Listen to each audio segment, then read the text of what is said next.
Ustadz Mansur bersama tim Darul Quran kemudian mendirikan pondok pesantren Darul Quran.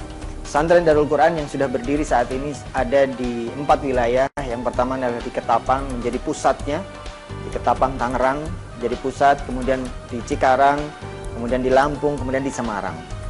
Dengan demikian maka menjadi dream lagi bahwa Ustadz Mansur mengajak masyarakat untuk bersama-sama mendirikan 100 pesantren baru Darul Quran yang akan tersebar di seluruh wilayah Indonesia. Dan akan menjadikan putra-putri Bapak Ibu sekalian, menjadikan pesantren atau menjadikan belajar Al-Quran menjadi pilihan utama dalam mendidik anak-anak kita. Dan insya Allah akan juga terwujud bagian dari Bapak Ibu sekalian mewujudkan mimpi ini. Presiden Indonesia ke depan adalah Hafiz Quran. Assalamualaikum warahmatullahi wabarakatuh.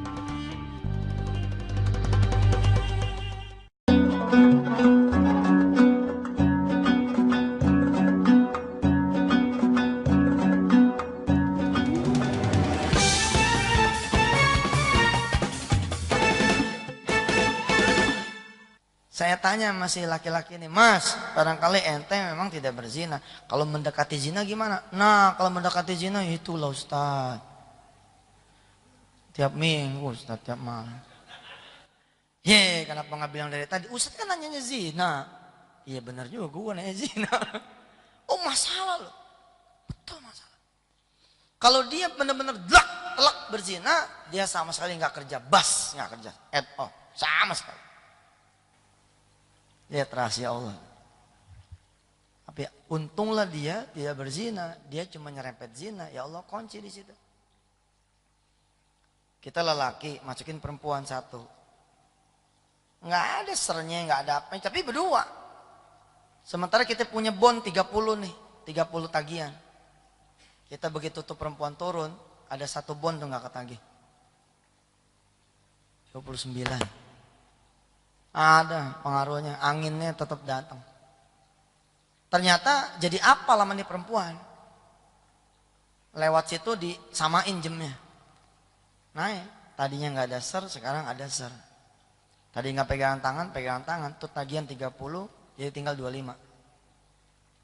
Besok meningkat lagi 20, besok meningkat lagi 15, besok meningkat lagi tinggal 10, yang 20 udah nggak ketagih sama sekali. Begitu kemudian dia berzina, tokonya yang tutup. Kira-kira seperti itu cilokanya.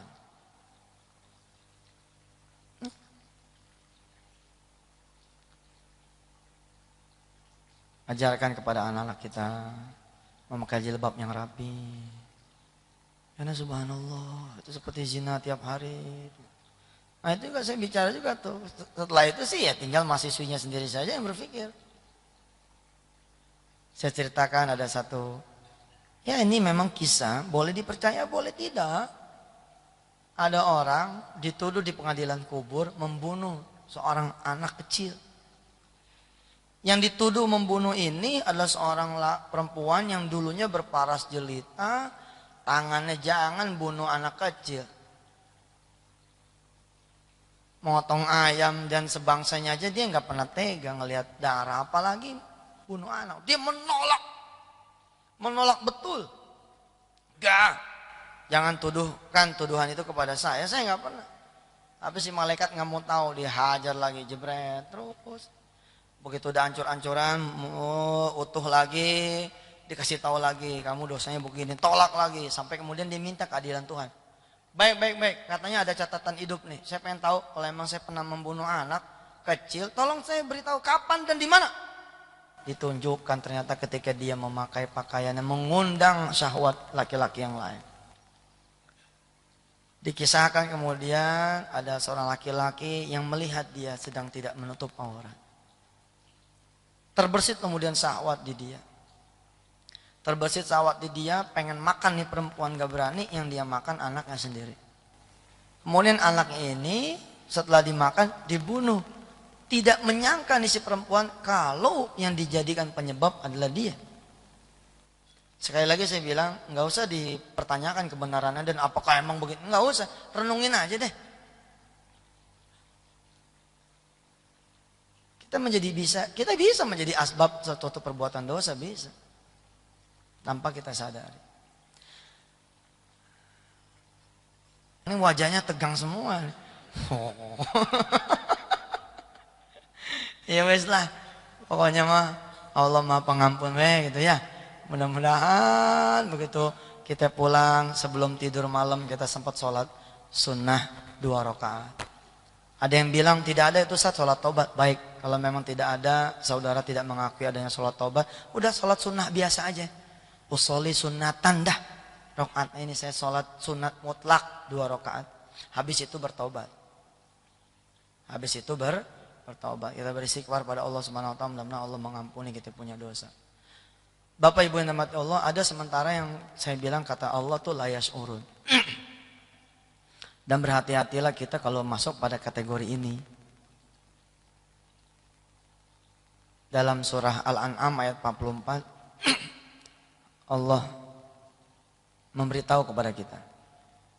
Falamma nasu ma dzukkiru bihi fatahna 'alaihim abwaaba kulli syai' hatta idza farihu bima utu akhadnahum baghtatan fa idza hum mublisun. Dan ketika manusia melupakan aku, kata Allah, aku enggak uber dia langsung. Aku ulur dia. Didiemin. Nah, yang didiemin ini mah yang lebih bahaya daripada yang langsung diketok. Gitu. Ibarat layangan diulur terus. Tapi ketika sudah ada di atas, akhadnahum baghtatan fa idahum mublisun. Sekali kedet, fa idahum mublisun, terombang-ambing, dia terdiam berputus asa. Saya sering bilang kepada para lelaki, para ayah, kalau kita yang berantem, kita dipukulin sama orang, kayaknya seneng hati gitu. Tapi kalau kita yang berantem, yang dipukulin anak kita, kayaknya kita nelongso. Kita yang ribut, yang dipukul adik kita. Saya punya kisah yang barangkali kisah ini menjadi inspirasi buat saudara semua yang sudah punya anak untuk betul-betul hati-hati dalam kehidupan. Ada cerita seorang remaja putri diperkosa oleh ayahnya sendiri. Dan si ayah nggak pernah merasa dia merkosa anaknya. Sampai kemudian dia masuk penjara, di penjara itu baru dia tahu bahwa selama ini dia memperkosa anaknya. Karena memang secara fisik bukan dia yang memperkosa. Dia punya anak semata wayang, tunggal, satu-satunya. Pimpinan sebuah instansi, hidup di atas rata-rata orang, hingga kemudian anaknya yang putri ini meminta untuk kuliah di luar. Sebut sajalah Mawar begitu. Si Mawar bilang, saya pengen kuliah di luar. Oh, karena ini anak orang kaya, enteng. Dia bilang, mau kemana? Mau kuliah di mana? Mau kuliah di luar atau di mana? Mau di Melbourne? Mau di Frankfurt? Atau mau di Udinus? Luar juga nih. Luar Jakarta. Ditetapkan, ditentukan, diurusin. Emang dasar semua udah diatur oleh Allah. Di malam menjelang keberangkatan, anaknya pamit sama si ayah. Mau pamitan sama teman-temannya untuk terakhir kalinya. Si ayah melarang, jangan nak. Besok kamu udah mau berangkat. Sudahlah di sini sama ayah, kalau perlu undang teman-teman kamu yang kemari. Tapi si anak bersikeras. Ya, as her last request, dia kasih izin. Dengan syarat, kamu harus pulang jam 9 malam. Dan ditemenin oleh pak supir kita. Ditemenin sama supir yang sudah belasan tahun jadi supirnya dia. Dari sebelum anak ini lahir. Si ayah tidak menduga sama sekali kalau malam itu anaknya dirusak oleh supirnya sendiri. Loh Ustadz, kan katanya tadi bapaknya merkosa. Iya, ceritanya belum berakhir. Jam 9 belum pulang. Ya mungkin sebentar lagi. Jam 10 belum pulang, ya mungkin sebentar lagi. Jam 11 belum pulang, ya mungkin sebentar lagi. Tapi begitu jam 12 mulai nih, aduh, kekesalan berubah menjadi kekhawatiran. Cari, nggak ketemu Pak. Ini kisah nyata.